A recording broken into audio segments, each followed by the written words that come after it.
کیا آپ جانتے ہیں کہ اسلام میں صفائی کو نصف ایمان یعنی آدھا ایمان کیوں کہا گیا ہے؟ یہ ایک ایسی عادت ہے جو نہ صرف آپ کو صحت مند بناتی ہے بلکہ اللہ کی محبت بھی دلاتی ہے۔ سوچیں اگر انسان صفائی کا خیال نہ رکھے تو کیا ہوگا؟ بیماریاں پھیلیں گی، ماحول خراب ہوگا اور زندگی مشکل بن جائے گی۔ اس لیے اسلام نے 1400 سال پہلے صفائی کی اہمیت سکھائی اور اسے ایمان کا حصہ قرار دیا۔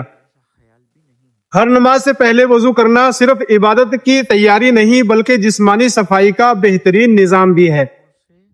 نبی کریم صلی اللہ علیہ وسلم نے فرمایا، پاکیزگی نصف ایمان ہے۔